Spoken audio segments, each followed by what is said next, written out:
If you think that buying a foreclosure is only if you have money, cash money, if you think buying a foreclosure is only for investors, if you think as a first-time home buyer, you cannot buy a foreclosure, our guest today is going to prove you absolutely wrong. I am super, super excited to have Sharon chatting with us today about how she bought her first house. Sharon, tell us a little bit about you. Like, who are you? And welcome. Well, first and foremost, thank you so much for having me be able to join you today. Everyone on here, you're in great hands. This lady is a rock star. I can't say enough great things about her. So we actually were teammates and colleagues at one point. We had the chance to work together at a Fortune 500 company, and this badass bitch over here just took it upon herself to go pursue her dreams and do all these great things. And I love seeing you shine. Yes, girl. Well, thank you so much for all those kind words. But today is not about me. It is all about you.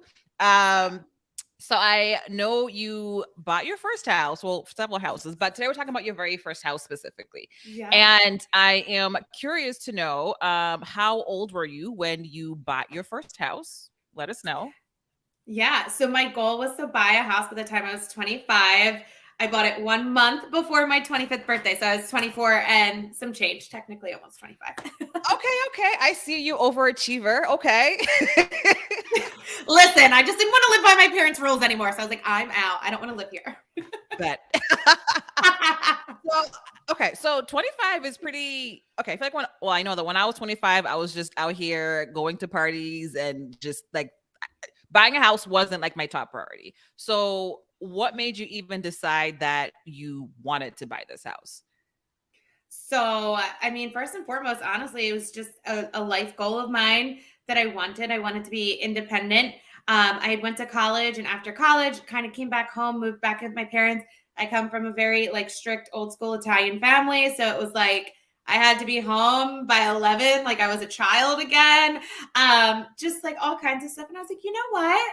It's just time to be an adult. Like, stop spending my money on booze and do something smart with it. So.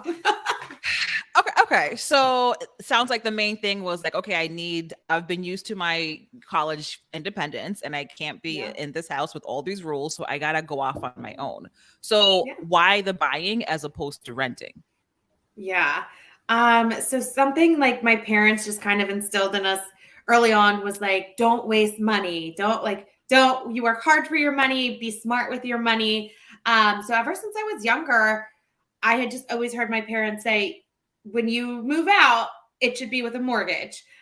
Essentially, why give away your good hard-earned money to rent when you could actually pay that towards something you're going to own and it's going to be yours? And when I thought about my future, I really felt like I wanted to be able to own something potentially that would be an investment property later on. So that was like a longer term goal with buying that house. Okay. Yeah. So when you were, I have a few questions. Okay, let me just Yeah. take it a few steps Yeah. back. Okay. So you decide, okay, I want to buy this house and because I don't want to waste money on rent. And my parents told me, don't be wasting money on rent. So how do we even uh like how did you even start to save for this house? Did you have the money already? Like where did the money come from to like buy this house? And then you said that you specifically had in mind that you wanted to make this an investment. So what did that look like for you when you were thinking about the type of house you wanted to buy? Yeah, absolutely. So first, it took time. It took me about a year. I am a saver by nature, so I'll just put that out there. I had already been trying to save, when I got Christmas gifts or birthday money, I always tried to put that money aside. So I had like a very small savings account that I had started. I was a bartender at the time, so I made a lot of cash. So I'm like, okay, I need to not just waste this money and I need to put it away in my bank account. So I had like a game plan for a solid year of really being conservative on what I was choosing to spend my money on and the amount of money I was putting into my savings account. And that really did take about a year to create savings. But also at that time, I was being really picky with the house that I was looking for. So I wasn't just going to jump on anything. And it did take a year to find the house that I wanted. So kind of both things just happened at the right time with that. And then as I was looking for the property, again, I was being particular because my thought was I wanted to have this property and be able to rent it. So I really wanted a townhouse. I just felt a townhouse was something that seemed to be more marketable in terms of renting to families. It would get you a better price bracket potentially for rent than like a single family home that might be more expensive, maybe out of some people's price range. So if I wanted to have the most amount of people who could potentially afford my property, I was like, let's do a townhouse. Also, less maintenance. The outside grounds were kept. There was a HOA or a homeowners association that took care of snow removal, keeping up with the house, making sure your neighbors don't put any crazy colors on the houses next door. So overall, I just felt that like a condo or a townhouse would be what I most wanted. Also, I was a 24-year-old female, and it just felt a little bit more secure for me to know that I had neighbors so close by. So I really wanted a townhouse or condo. That makes sense. I mean, it sounds like you didn't just go in willy-nilly, right? So you thought through, okay, like what is the point of getting this house exactly? And then what are the things that I need in order for me to be comfortable while I'm in it right now? In terms of, and also it sounds like if y'all need cash money quick, go ahead and be a bartender. Yes. And you still get to have fun. Like I was out there having fun, but I was just making drinks for other people. So no hangover the next morning and money. We like money. So at the end of that year, so after a year of you saving, how much did you have in your like home fund exactly? I mean, I'll be honest, it really wasn't anything crazy. I think I had between 5 and 7,000. Okay. Somewhere in that. Yeah. So, I mean, so just if you're watching and you're thinking, hey, I need 200 grand in order to like start looking at houses, Sharon had 7K, 5 to 7K, and she started looking at places. So do not think that, you know, the money that you have is going to limit you. And I guess like with that, like, I feel like a lot of people would feel like 7,000 is not a lot of money to buy a house. So what made you even, I guess, realize that that was enough? And what was the trigger to get you to actually start looking at houses? Yeah. So, I mean, I am just a strong-willed individual, and I'm like, if I want something, I will find a way to do it. And it's funny because my mom kept saying, like, you need 20% down. The bank's gonna laugh at you. You're never gonna get a house. And I was like, watch me. I will do this. So, like, know your facts. I think first and foremost, I wish resources like this were available when I was buying a house. I was on my own and I had no idea. Like, I had no idea really where to start, what to do. I didn't have someone like you to watch these kinds of tutorials to understand. So I said, I guess let me like contact a realtor first and find out like, what do I need for you to feel confident to work with me? So I word of mouth kind of asked around a couple of people who were older than me that I knew bought their first house. They recommended someone. They said that they really trusted this person. They really knew the area. And at this time, gosh, I don't even remember what year it was. It had to be like 2012 or so. So it was like a good market to buy at that time because we had just went through the really big recession. There were a lot of bank-owned houses, foreclosed houses. So it was a good time to buy, but also lenders were being a little bit more stingy because of what had just happened in the market. So met up with this realtor. And he's like, before I can even work with you, honestly, you need to get yourself a pre-approval. You need to work with a mortgage company to find out like what your options are. So you'll probably find most realtors kind of have people that they already like to work with. He recommended 3 different people. I met with all 3. I honestly just trusted my gut on like what vibe I got. And I ended up going with Wells Fargo, was a fantastic guy. His name's Javier. I still get a Christmas card from this man. Like so sweet, great customer service, sir. But he walked me through all my options and I found out that there were so many options.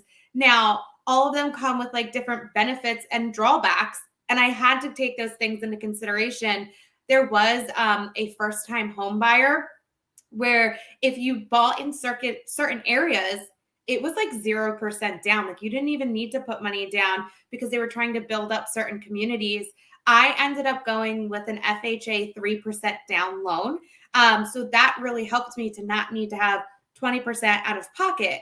However, once I knew, okay, I need to put 3% down, that helped me and my realtor then start to figure out, okay, well, so like what ballpark are we looking in price wise for the house? And then also, once I sat down with Javier and we started going over my finances, I started to learn like a lot of things that I needed to take into consideration. I had just graduated college. I did have student loan debt, started to learn about debt to income ratios, where I needed to be based off that, what loan would Wells Fargo be comfortable giving me. And I did have to make some lifestyle adjustments to make sure when I found the right house, we'd be ready to go and Wells Fargo would back me. So there's like a lot to a lot of great gems that you just shared. And I'm like, my mind is like racing. My Gemini mind wants to ask so many questions, but I'm gonna try to calm down. I love this about you. No, she is the best. That like, hold on. Let's dig into that. Okay. So first gem was mom's was like, you're crazy. You cannot buy this house. And there are going to be people close to you that might tell you that what you're trying to do is ridiculous. And I love that you stepped out of that and you did your own research to figure out, okay, yeah, I know you bought a house. I know you're my mom, but I'm going to find out and talk to other people. And the people that you went to speak to, one, were like other older people or even more experienced people that had done the thing that you want to do. So you didn't just go to a random friend that had never bought a house and say, hey, what do you think? Because like, why would you go to someone that Exactly. Yeah. And also, I will say your point about like people are going to say, no, like you can't do that. It's crazy because people tend to tell you what they did, like how they got there. And let's be honest, a lot of our parents back in the day, they were married at 18 and home prices were cheaper. So maybe they could put 20% down. But in my mom's head, that was the only way you could buy a house. Also, she felt very offended that I was buying it as a single female, which I'm like, I'll be fine. But keep going. Yes, love that. And then I love that you sat down with your lender and really looked at the facts, right? So you weren't like, hey, like I just want a house that's like X big because I want it. It was like, okay, based on what my lender is telling me about the rules, and I need to talk to my realtor to make sure it fits into this box. Where I think a lot of people just kind of like go look at stuff and they're not thinking about, they make decisions on emotions and not on the facts, which is how much can you actually get based on the rules. So my question for you is, I guess at what point did you and Javier sit down?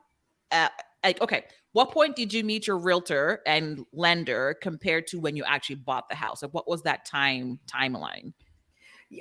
So honestly, it took a year. I probably could have bought within the first 6 months.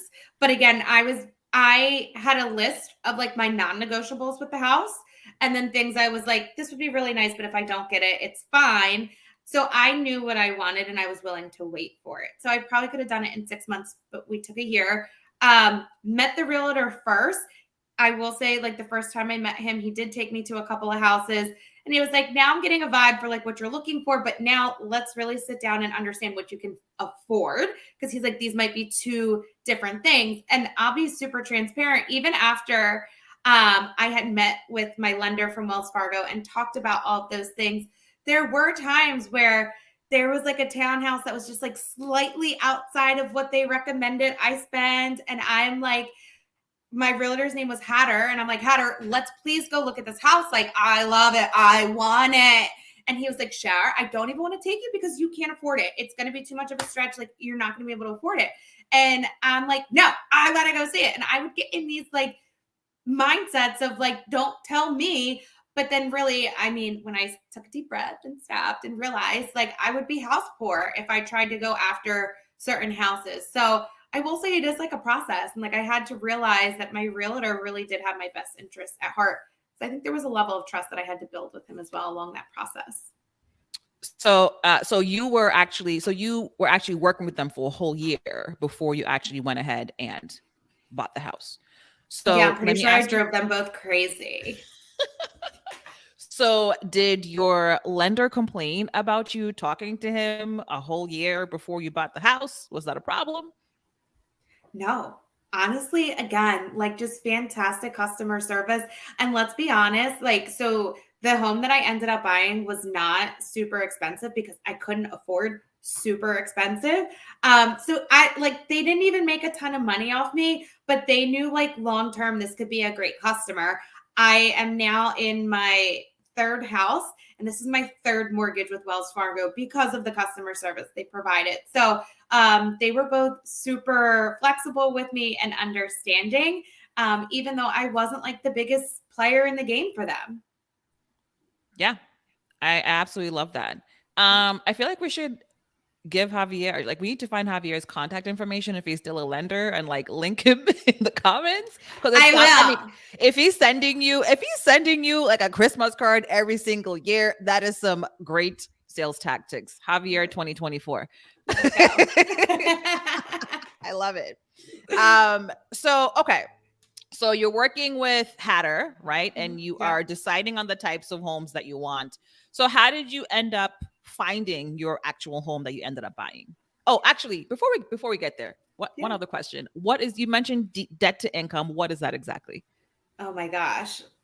My mind Let was us know. blown as well. Well, Wells Fargo is like, honey, if you make this much money a month, we want to make sure you can pay these many bills in a month. So essentially, they look at how much money do you have coming in and how many like debts do you have against you, essentially. So they looked at my college loans. They do look at credit cards to see if you have any outstanding balances and what you would need to pay. If you have a car note that you're paying every month, all of those things where you have lines of credits open. So they look at that, and then they also start to add in, okay, if we give you this much money for our mortgage and also taxes that you're going to have to pay, we don't want you to spend, and Nobu, please correct me if I'm wrong, because it's been a long time since I thought about this, but I believe it's you can't spend more than 60% of what you make in a month. You need to be able to save 40%. Like they want 40% to essentially be saved a month. I could totally have these numbers wrong. I forget. Yeah, the specific debt to income ratio depends on the type of loan that you're getting. But it's either 40 or 50 depending on, like 43, 50 depending. So the person that can give you the specifics of what your DTI needs to look like is your lender, because it's going to depend on what loan you're going to be getting exactly. So yeah. Yeah, absolutely. And this is like, again, talking with Wells Fargo and understanding all of these things. It was really helpful because in that first 6 months when I was like, I want to gear up. I know like the springtime was coming, and allegedly more homes come in the market in the springtime because people are getting ready to make moves. We're all kind of burrowing out of the winter, all of these things. So I'm like, what practical steps can I start doing now to be ready to have the best opportunity to get written by Wells Fargo? And I started to ensure I wasn't charging too much on my credit cards. Unfortunately, that meant like less clothes I was buying, all of those sorts of things. And the one thing I also did learn was I was like, okay, well, I'm going to close out credit cards so I'm not tempted to spend on them. And they were like, actually, leave those lines of credit open. It's good to see you have lines of credit that are at a $0 balance. So please just leave them alone. So I had learned that too along the way. serious gem here. Do not close any of your accounts whatsoever unless your lender tells you to, and do not open any new accounts. Do not get a car loan. Do not get a personal loan. Like keep everything. No sudden moves until you actually sit at the closing table and close on this house. So that's an excellent gem. Literally, like even as you're thinking about it. So of course, like once I found the house, I got super excited. Like, oh, let me go start buying a couch and appliances. And my lender was like, no, please do not. Anything that gets charged to that card, I need to calculate against your debt to income ratio. So please do not put anything on the cards. So even as you're like 30 days out from closing and you're getting excited, just slow down. So before we get into all the furniture you wanted to buy, or the furniture that maybe you did buy, how did you end up finding this house and deciding on your townhouse exactly? So I will be super honest. Like things moved fast and furious when we found this house. So it was in a neighborhood where regular homes that were for sale by owners were probably going for like 150, 160, even some of the bigger models like 180. And this was just a neighborhood I had my eye on. We had looked at other properties in there, but they just didn't make sense for me. And my realtor had called me the night before because, again, it's really important to work with someone who knows that area, especially if you're being very specific in what you want.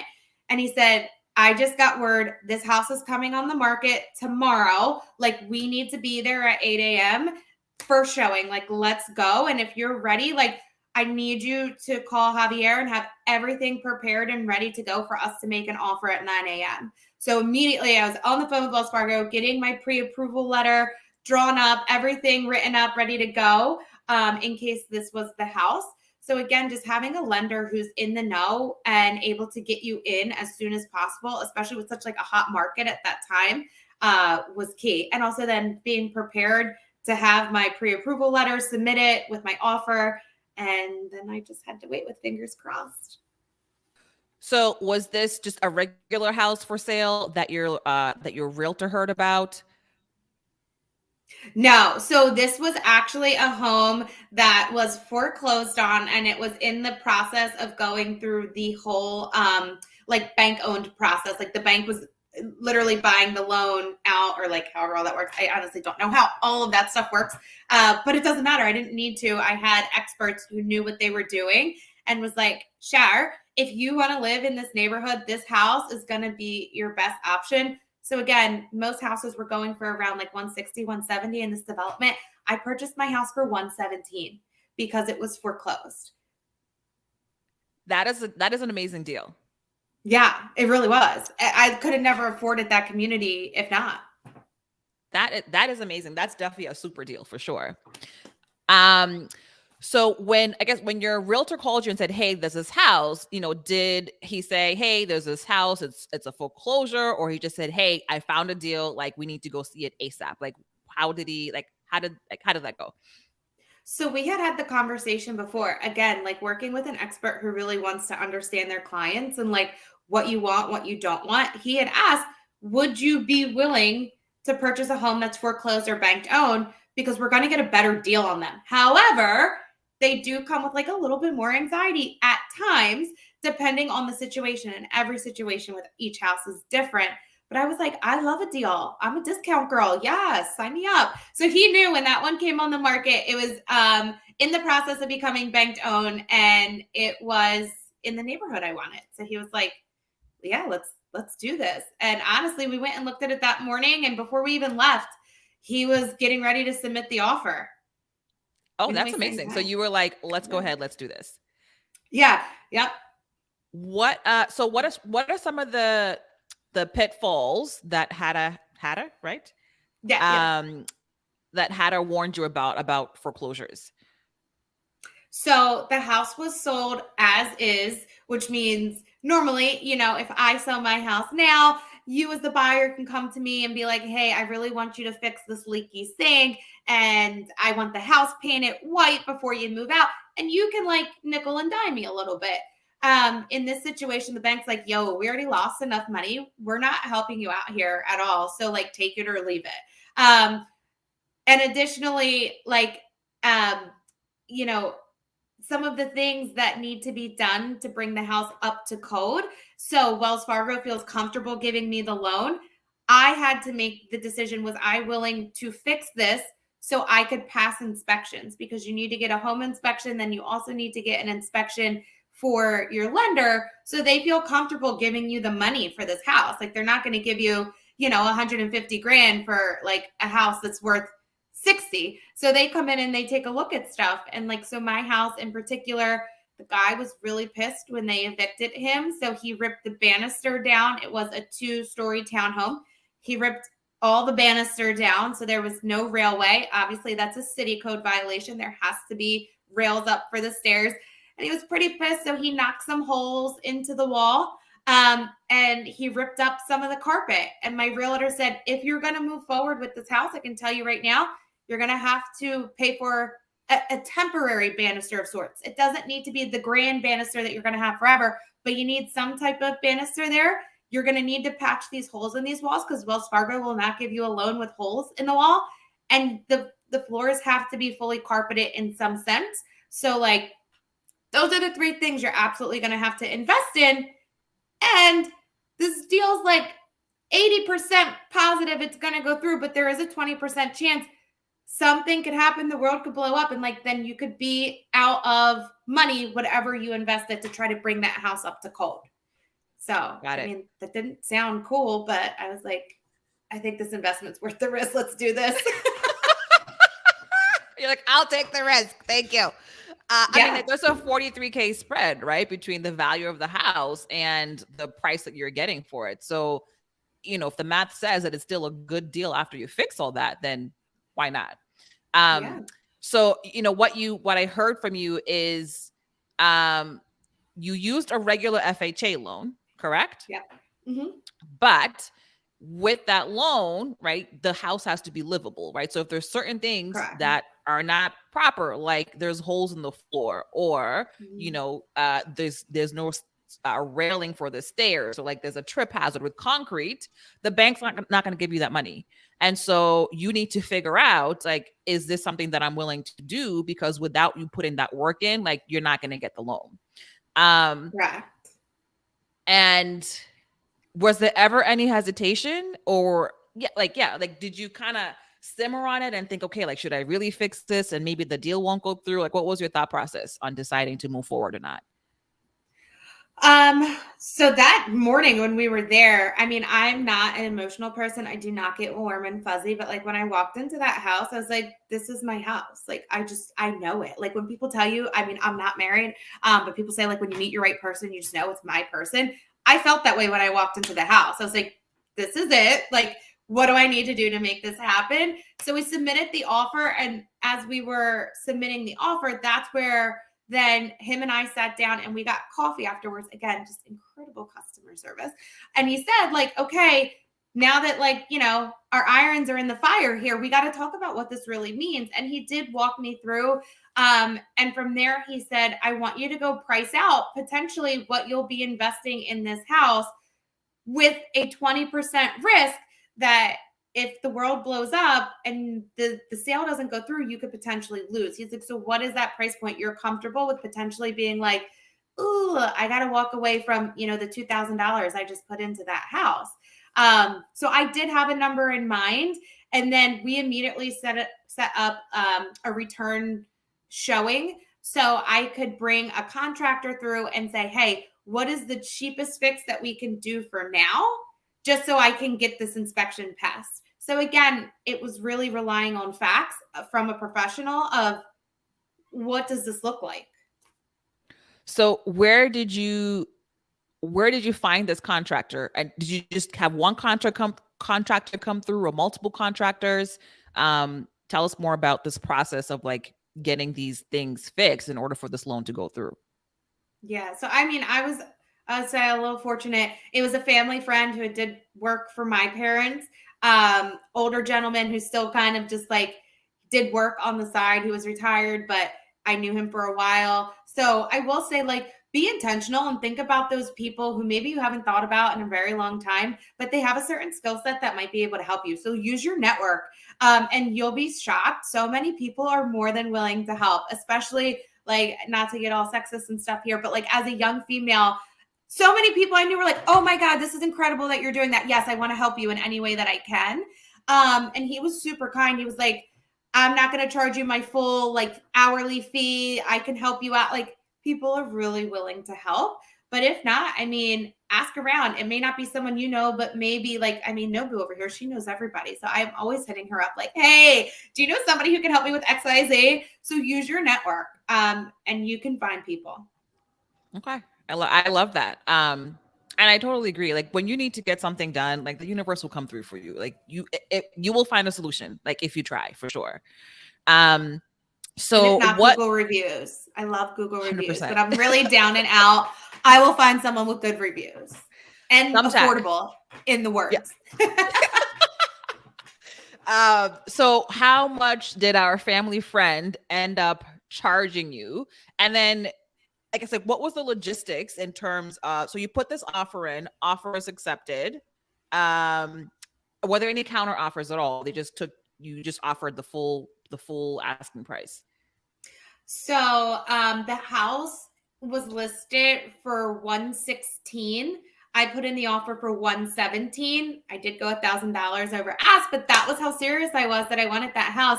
And guys, you were probably like, oh my God, why did you offer more money than the bank was even asking for?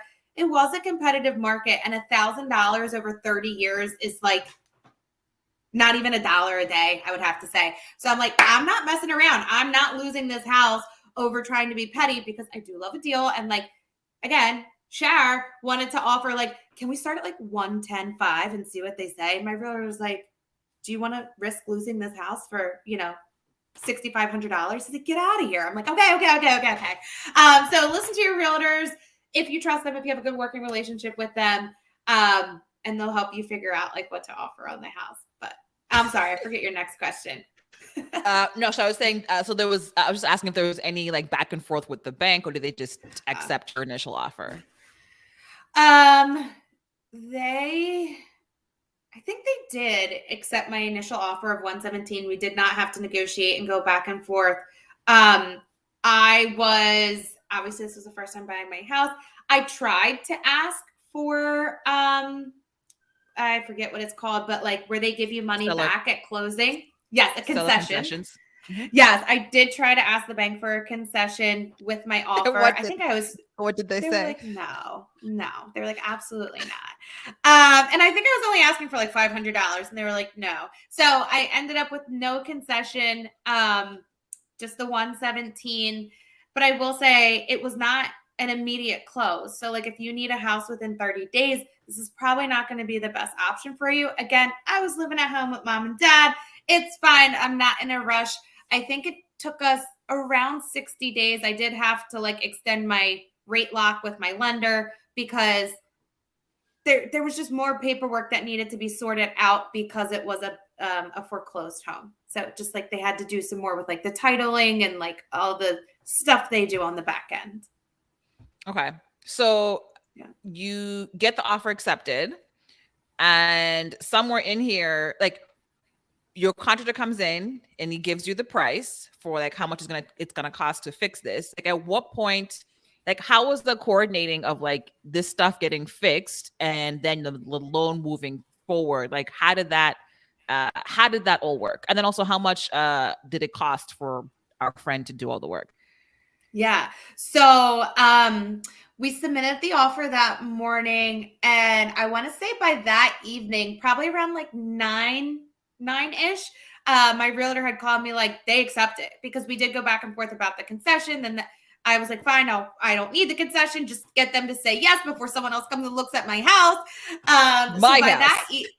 Mine. So by that evening, they had agreed yes, and my realtor's like, okay, we need to meet tomorrow, and you need to give me the earnest money. I'm like, wait, whoa, what? I got to give you money now? And he's like, yeah.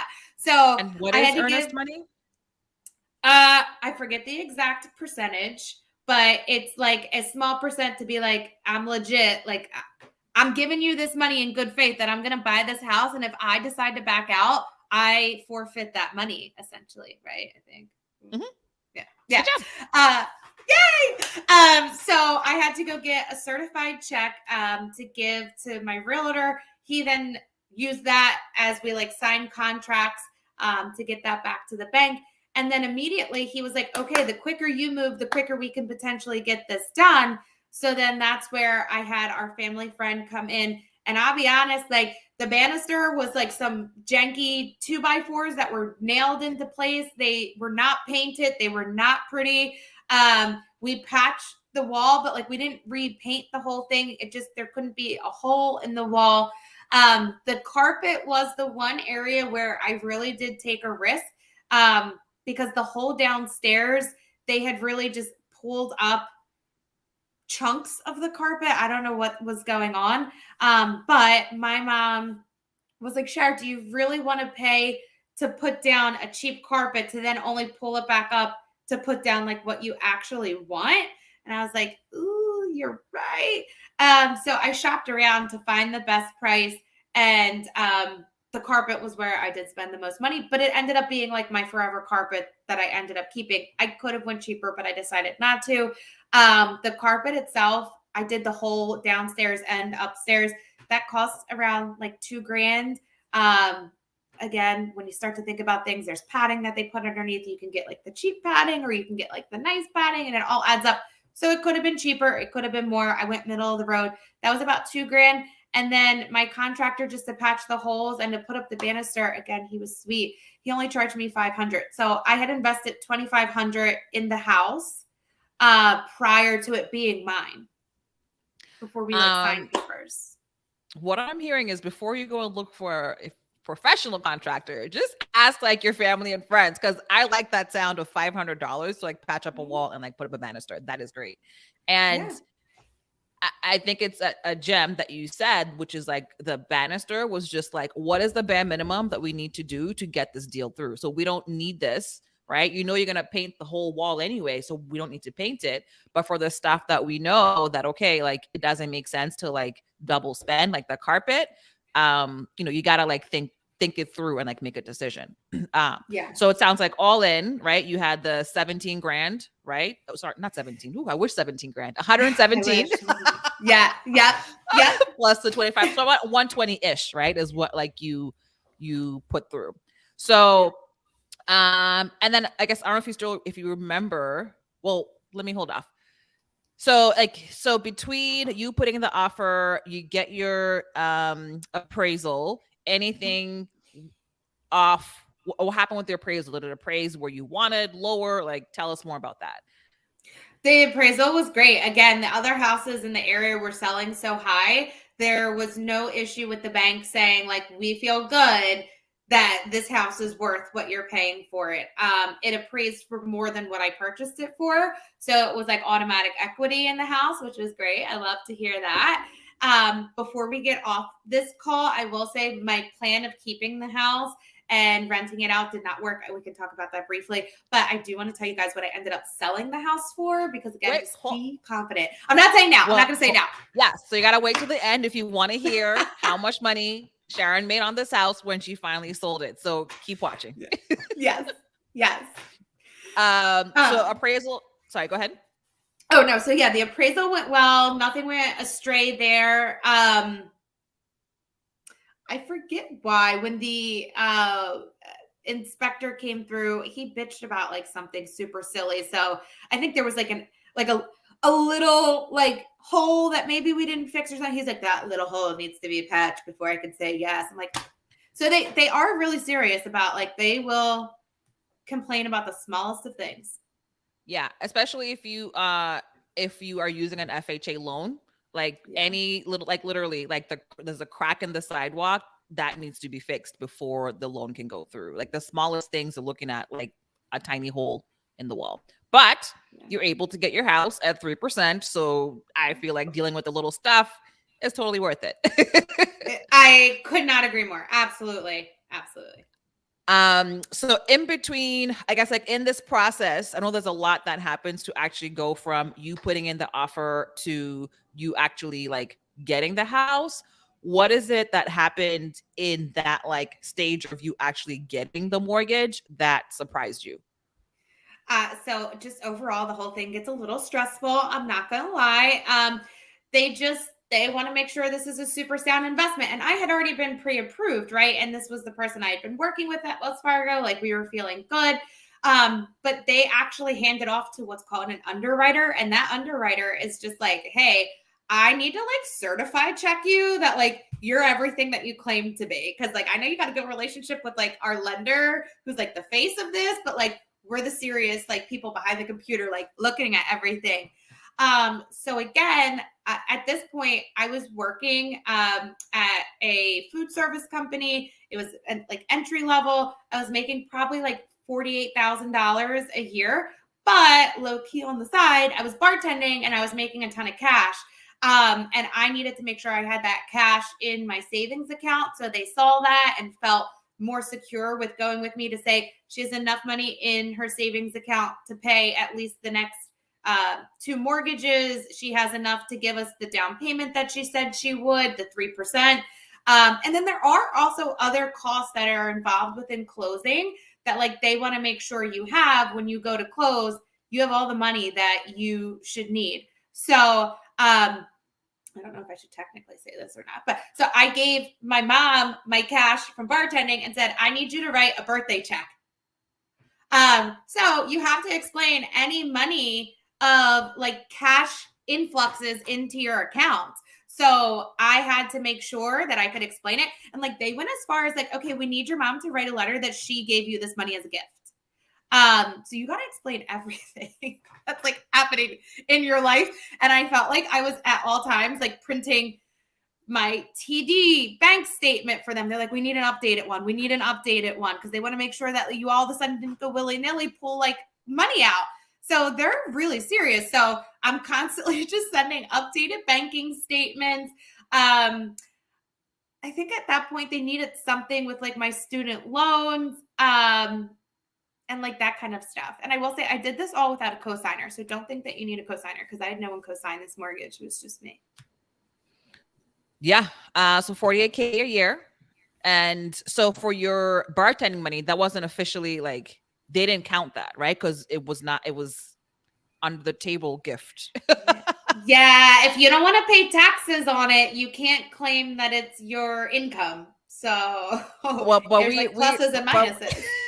But we're not encouraging any such behavior. Absolutely not. We love the IRS. They are sweet and our friends, and we want to do everything right by them. So I don't love Uncle Sam. I know. So okay, so I want to just in case y'all missed it. So this gift letter, right? So you can have any. Okay, so let me ask you: did they say it had to be your family that had to give you this gift? No. Wells Fargo was just like, if you have any deposits, you got to be able to tell us who and where this came from and why. So it could have been anyone. I probably could have asked you, hey, Nobu, can you give me $5,000? Yep. Yeah. And the only thing is that person that is giving you that money, like there needs to be a trail of like the money coming from their account to yours. Correct. And then the money has to be like in their account, right? So like you can't, like Sharon can't send me her 5K and now it's in my bank today. Then tomorrow I write the check. Like that 5K has to have been in my account for 2 months. The bank is going to ask me to see my statements for the 2 months plus that letter to make sure that like, you know, we're not doing some kind of like scam or embezzlement or whatever. Yeah. Yeah. So like, honestly, my mom, the way she looked at it, because she is a religious woman and she never wants to do anything shady. It was rent that I was paying her each month.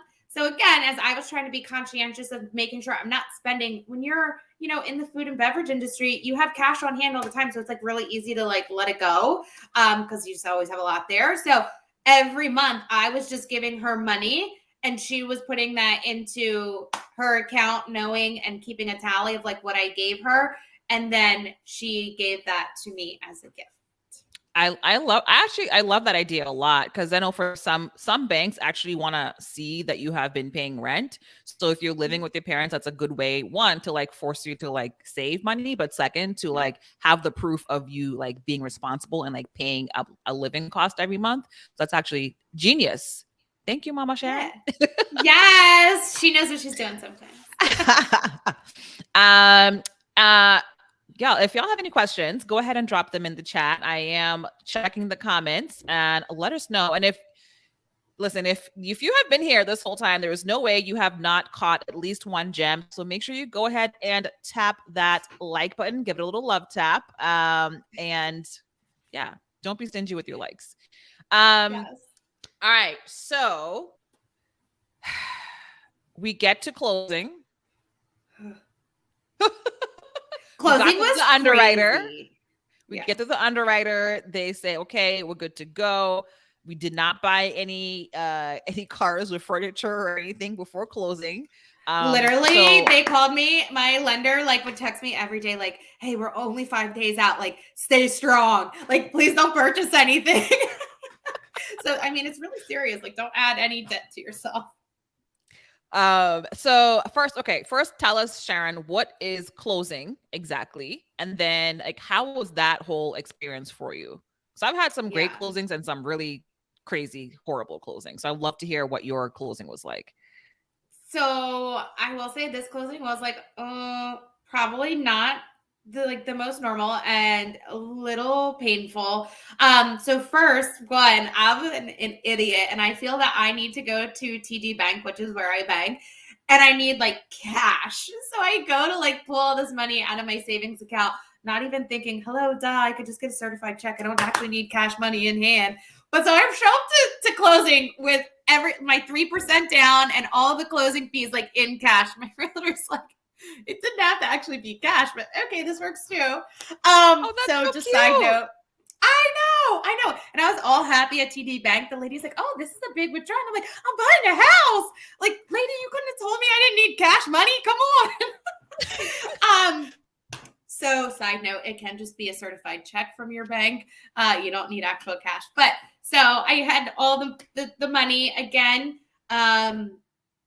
There were just like, when you think about closing fees, you're paying for the different inspections, you're paying for the money that you're giving. You're also giving, I'm pretty sure it was included in there, like my first mortgage payment and such. So like, I thought I was just showing up with the 3% of the home that I was purchasing. And my realtor was like, no, you need to come with like X amount of dollars. And of course, I'm just super skeptical. So I'm like, wait, break this down for me. Why is it more than what my 3% is? And then I realized there are other fees that go into it. So I went to closing. I was like super excited. I don't know what I was expecting. I thought it was going to be like fancy and really like posh and cool. It was not, especially again, my experience was different because this was a foreclosed house. We got there at probably like 10 o'clock in the morning. My realtor was there with me. And by like 12:30, everything was not signed and dried yet. So my realtor's like, I actually have to go. And I'm like, it's fine. You can go. Like, you don't just need to sit here and babysit me. Very sweet. Also, my realtor did give me like a little candle and a gift card as like a congratulations on your first house. So, you know, good realtors out there. Hopefully you're doing the same. But because it was a foreclosed house and the bank kind of was essentially the seller of sorts, it just took so much longer because apparently we're working with like their call center that was outsourced and on a different time zone in some other country. So things were really slow to get signed. Also, my wrist hurt with so many papers you have to sign. And it's like super exciting, but it was also super scary because I'm like, oh shit, can I actually afford what I just said I can afford? So it sounds like when you got to the closing table, and it like it not moving as quickly kind of caused you to have more time to think. And I was like, wait a minute, like, am I really doing the right thing? Yes. Yep. Just a little bit. So what made you decide yes and go ahead and sign that paperwork? I mean, I had been through the process long enough. And again, I had a really great lender who kept me as safe as possible to make sure I was spending within my means. I'm like, this is scary, but all good things come in a scary place. So like, yes, I know that we crossed all the T's, dotted all the I's. Like, they wouldn't be giving me this money if I couldn't afford this. So I was confident. I was just like getting in my own head because we were sitting there for so long. But happy to say, I think it was like 2:30 in the afternoon. Finally, like I'd been there for over 4 hours. Everything was finally signed, and I had keys in my hand to my own home, which was just so incredible. Yes. Yes. I bought a foreclosure as well, and the same thing. It took like 5 hours at the closing table, which was crazy. So I know you've bought a few other houses. So what compared to, you know, your foreclosure compared to a regular purchase, like how long was closing for like your next house that was not a foreclosure? So good. So like in and out in less than an hour. Really smooth, really easy. Yeah. I think one thing that I did not ask you, you mentioned that you brought your closing money, your cash money. How much did you have to bring in cash to the table? So I would have to go back and like look at my contract to pull up the whole amount, but it was like the 3% for the down payment. It was, I think, maybe the first 2 months or at least first month mortgage payment. And then they start an escrow account for you, which pays your taxes and also the home insurance on the house. And with this house, because it was an FHA 3% loan, I had to do what was called mortgage insurance or PMI. And I think there was like a certain amount that I had to give towards that because I didn't yet have 20% equity in the house. But as soon as I reached that, that would fall off. So I believe those were like the line items of things that I had to give that I was like, oh, that's a little bit over the 3% I had originally expected. So do you think it was like more than 10K, less than 15K? No. Like, you have any idea? No, Like I a want to say it was ballpark. I want to say ballpark. It was like 8,500. Nice. Yeah, That's a good chunk of change to put towards a house. I love that. it was. It was. Yeah, it So you was. um so like, okay, compared to, I'm asking because I know you've had like non-foreclosures, like Yeah. I know you said it was like extra paperwork, right? It took longer to get to closing. There was all this extra paperwork at the closing table and even like through underwriting. Would you still like go back and buy a foreclosure again, knowing how much easier it is to get a non-foreclosure? 10 out of 10. Highly recommend. Yeah, I would buy foreclosure again in a heartbeat. As long as like it's a well-informed decision. Like, I don't know, there probably are more risky foreclosures. But again, I trusted the experts that I were working with, and they reassured me the whole time, like, the bank wants to get rid of this. This is a pretty good, safe bet. Like, this isn't a high risk foreclosure, I guess, essentially. So as long as I had the same confidence from the professionals, absolutely, absolutely, I would buy a foreclosed home again. I actually want to buy an investment property, and I would prefer that it's a foreclosed property. Yeah.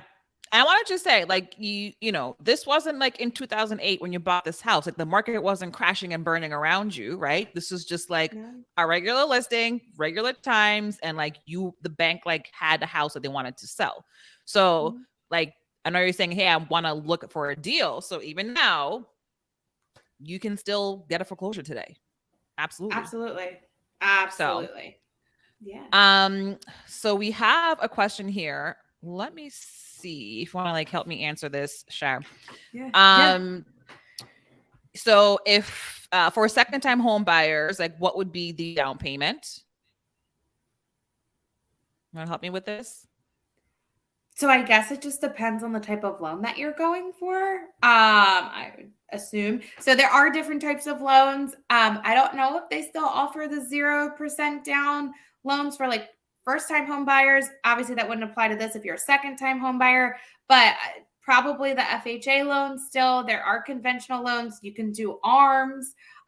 It just depends on kind of what you want, I guess, when you're looking at the packages of products that they offer. Yeah. And like, even if it's even if it's not your first house, a lot of people think that like there's these like special loans for first time home buyers. And like, there are some, but when people talk about first time home buyers, we're just talking about like regular like FHA loans, which like anybody can get that. So it doesn't have to be your first house. The question is this a house that you're living in or not? Right. So like, Sharon has had like other houses that she's bought, and like, it's not her first house technically, but like, it's still like at a low down payment. So the question is like, are you living in that house or not? Like, that's what your lender's going to ask you. That's what determines what your down payment is. And then like, there are like certain first time home buyer loans for specific banks and for specific states. So the rules for that are going to depend. So you have to talk to your lender to see like what your options are exactly. Credit score, again, like depends on the type of loan that you're getting, but like 580 minimum, 620 will give you the most options. And then I love this question. How do you get a foreclosure list? So Sharon, did you have a foreclosure list for your foreclosure that you bought? I'll be honest, I was just an average Joe. I had no special list. Again, I just worked with a realtor consultant that really knew what I was looking for, knew the features I wanted of a house, and knew that I was open to a foreclosed or bank-owned home. And again, he was just in the loop and knew that this house was coming on the market. You will probably see with some foreclosed homes, they go up for sale by owner, like with probably a realty firm. Then they come back down off the market. then they might go back up on the market, and then they come back down, and then they go up listed by like the bank or something of that sort. So you can kind of see the trend when a house is moving towards a foreclosed process. But I was on no special lists. I was on no special websites, nothing like that. It was just my lender knew that the area really well and knew it was coming up on the market. Your lender or your realtor? Oh, sorry, my realtor. Sorry. Yeah. Are there special foreclosure lists? Because if so, I need to get on it. You can definitely find some lists, absolutely. But that's for a different time. But yeah, there are, I mean, so the lists, I know that banks do have like specific, like certain banks, you can go to their REO page and like sign up to get their email list. I think Fannie Mae has a website called HomePath where they list all their their bank owned. So you can go to like, you can look up each, like think of a bank that you think like Chase. Well, I know Wells Fargo definitely has a foreclosure like REO page. Like kind of do some digging to like find the banks and get on their email list or get on their websites to see foreclosures that are available. But like the easiest thing is to just like talk to your realtor, let them know that you're open to getting a foreclosure. Or even just like there are realtors that specifically focus on foreclosures. Like they're the ones that get the foreclosures from the banks. So if you can get with them, like you are going to be the first person to know like when things are coming up. But the biggest thing like Sharon did was like talk to your realtor and let them know what you're looking for. Let them know that what you want. And if they tell you, you know what, like I don't really know too much about like foreclosures, then like maybe that's not the right person for you to work with if you specifically are looking for a foreclosure. And it does put you at an advantage because like think about a lot of the other buyers out there that have families and such and maybe waiting, you know, potentially 60 to 90 days to close is not ideal for them and things. So like you are a unique buyer to be able to work with a foreclosed home. Yeah, that's a really good point of like how long it takes to actually like close on a foreclosure. So if your lease is expiring quick, like this may not be a good move for you because it's gonna take longer for sure. Yeah. Follow-up question. So the down payment for foreclosure, right? So the down payment for the foreclosure house is gonna be dependent on the type of loan that you're getting and also like if you're living in it or not. So whatever the cost of the house, Sharon, if you're a first-time home buyer, Sharon, what is the down payment amount? Mine was 3%. Or if you're living in it, rather. Yep, go ahead. 3%. Yeah. Perfect. Yeah. So if you're living in the house, if you're owner occupant, it's like 3.5% to 5%, depending on the loan that you want. If it's an investment, if you are not living in it, if it's not owner occupied, it's going to be a minimum 20% down payment. Some banks go up to 25%, depending on like their particular rules. So like if you don't have a lot of cash, then like best move is to be owner occupant first. You can be an owner occupant for a year and then move out, but you've already secured your mortgage at that cheaper rate. Cool. My girl. All right, all keep the questions coming, fam. Such a pro. So all right, so you move into this house, you close, you move in, you get your keys. Are we still happy after we move in? Was there any buyer remorse after the fact? Not 1 ounce. I was so happy. I love the house. But I'll be real with you guys. I mean, I think vulnerability is like something that we all need more in this world. I'm not going to say it was all rainbows and butterflies. One, there was like so much like improvements that I wanted to do to the house, but like I couldn't afford to do them all at once. So I had to think like, what can I live with and like what needs to be done first? So, you know, like the kitchen was not my vibe. It was kind of outdated and old, but I'm like, do the appliances work? Yeah, I can survive with this. So just thinking through like, what do I need to invest in first and what can wait? That was a little bit of a struggle. And I will say the whole time I was thinking like, Wells Fargo is like really erring on the side of caution when it comes to how much money I can spend a month. And I couldn't have been more thankful for the way that they protected me, because I will just say there were times where I was literally waiting for my paycheck to hit so I could pay my mortgage, all my utilities, everything.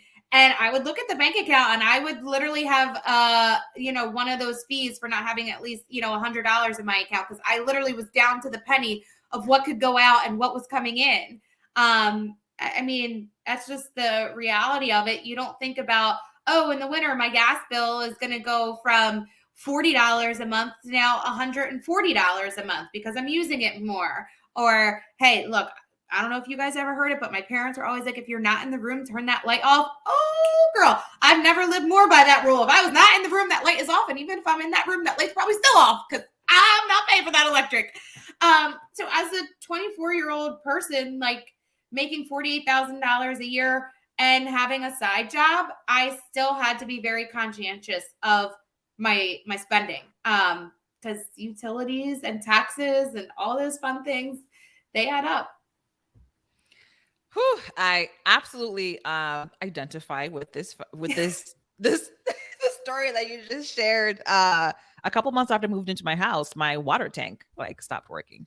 So what I'm hearing exactly, like shit's gonna happen. I mean, so what you're saying is like, do not overextend yourself with this house because it is going to cost more in the long run than you initially might think.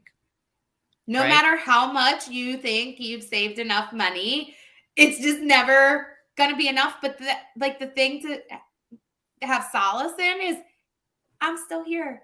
It's going to be okay. You're going to be fine. Like I do not have any bankruptcies or any foreclosures under my name. Were there times that it was tough? Yeah. But did I always like figure it out and make it work? Yes. Like you will be absolutely fine. Now, did my TV sit on a cardboard box for 3 months? Yeah, because I couldn't afford the TV stand that I wanted because I needed to buy the couch that I needed. So you're going to have to make some trade-off decisions at times, but I would not trade purchasing that house for anything. I love it. Absolutely love it. When you're thinking about, the process of buying that first house, is there anything that you wish you would have done differently when you're looking back? Honestly, no. I think it was it's just a learning process and you learn along the way. And I think I'm pretty stubborn and I like to learn actually like hands-on. So everything I learned along the way did shape the way I did things in the future. But I wouldn't trade anything in that process.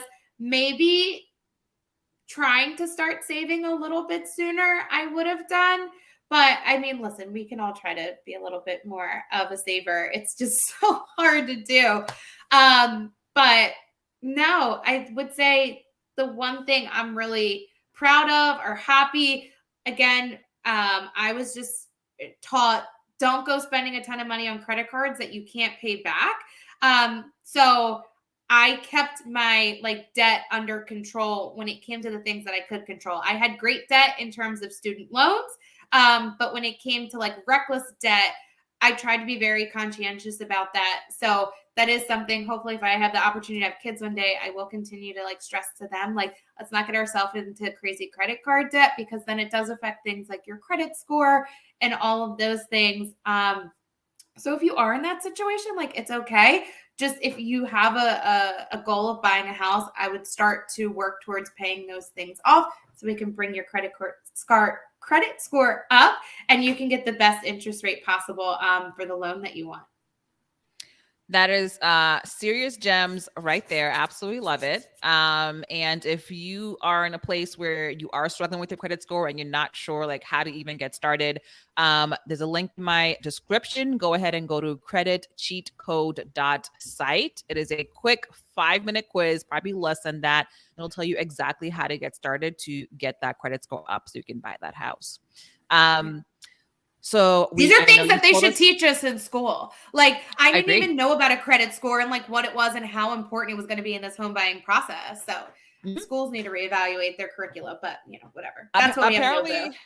There are, I'm not going to be going out and lobbying for this, but I do agree, but there actually is, I forget her name. There is someone that actually goes and lobbies in each state and presents to local government to put this in place.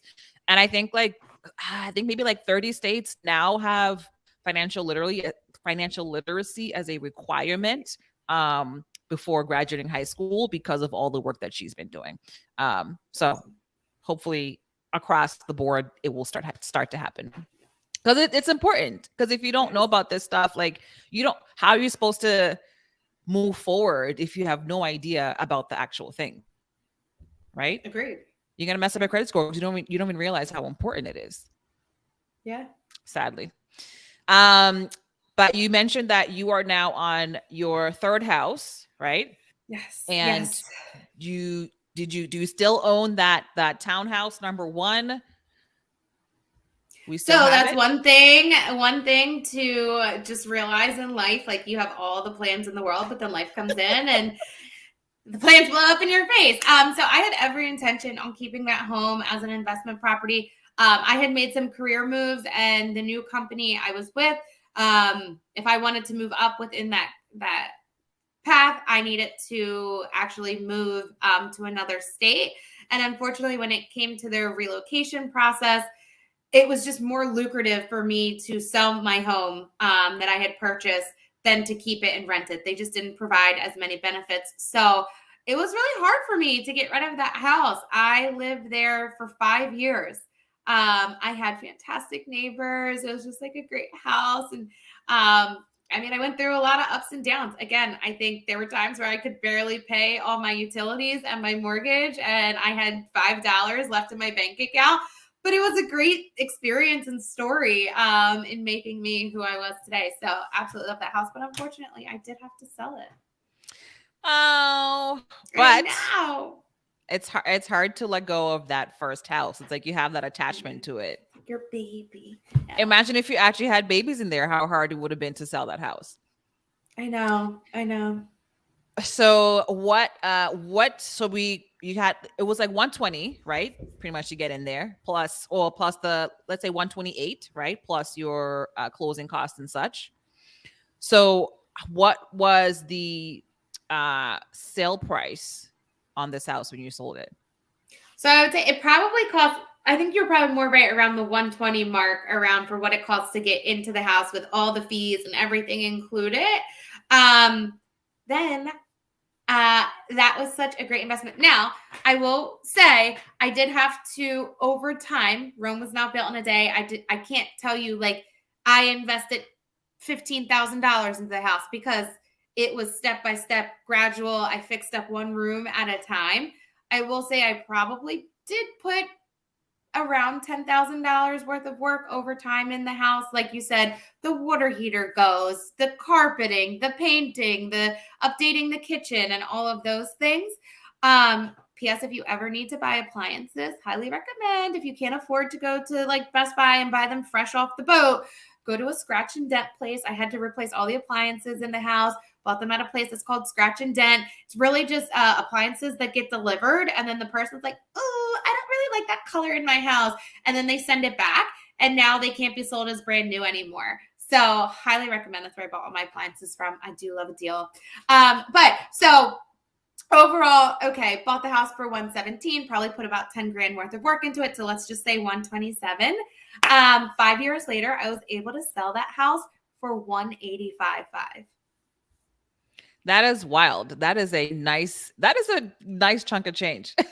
And that I sold that house, like, it had to be 10 years ago, almost now, 8 to 10 years ago. So it was not like right now in this current market where things were just flying off the shelf and crazy. It was in a stable, normal market. Just the value had appreciated that much in that community, and with the improvements I had put into it. Yeah. That's awesome. That's a bidding awesome. war Congratulations. happened. Thank you. What's that? A bidding war actually ensued because, again, I used a great realtor. And they said, list it for a fair price and watch how much interest you get. So I actually listed it at like 179 and we sold it for 185.5. That's awesome. Yeah. I love that spread of the profit from just taking the risk, right? And buying something that like most home buyers would be like, I don't want to do this because if I fix the carpet, I might lose my money. Yeah. So I'm glad you took that risk and you just listened to Hatter. Yes. Yes. And put that offer in. Congratulations. Thank Um, you. So, and I just want to, I think we said this already, but like you would be willing to buy another foreclosure, right? Like I hope to. So currently I don't own any investment properties. Nobu always inspires me. I need to watch her course and take note on how to buy like multiplex family type properties and those sorts of things. But when I buy my next property, I would prefer that it is either a foreclosed or a bank owned house. It just the numbers just make so much sense. I love it. So if you're out here thinking that, you got to be an investor, you do not. You can just be a regular person and you can absolutely buy a foreclosure. Sharon, I thank you so much for being here. I just have one last question before we scoot out. What's that? What is one piece of advice you would give to a single woman that wants to buy their first house, but they're feeling nervous about doing it on their own? Like, you got this, girl. Like, honestly, that is it. You can do it. I was 24. My parents were not helping me. I did not have like some super successful boyfriend or friend or someone telling me what to do and how to do it. I was just like, I want this. I am going to figure it out. One, you guys are already like leaps and bounds ahead of me. I didn't have a resource like this or have YouTube videos with someone teaching you what it is to do and how to do it. So just figure out what's the first step. What is the first step I need to take? And then take it one day at a time after that. And I would also just say be patient with yourself. There are going to be minor setbacks where they might be like, hey, you need to work on your credit score before we can get you into a house. Or, hey, you need to save a little bit more money if you want to buy a house in that price range. But at the end of the day, just take the first step to find out what is it that I need to do. So I think you guys are already doing that being here. Then once you are ready, start to work with a lender. The sooner you can get in touch with that realtor and that lender, the sooner you're going to find out what is it that I need to start doing to put myself in a position, 3 months from now, 6 months from now, a year from now to buy that home. And if a realtor is an asshole and they're like, I don't want to work with you if you're not going to buy a home for 6 months. All right, bye. I'll find someone else who will. So you guys can do it. I promise. That's it. Whew, absolute gems. I love it. Make sure you put that on repeat. You got this, girl, and just take the first step. Sharon, thank you so much for joining us today. And guys, we will see you I will see you on the next episode. Have a great Saturday. Bye.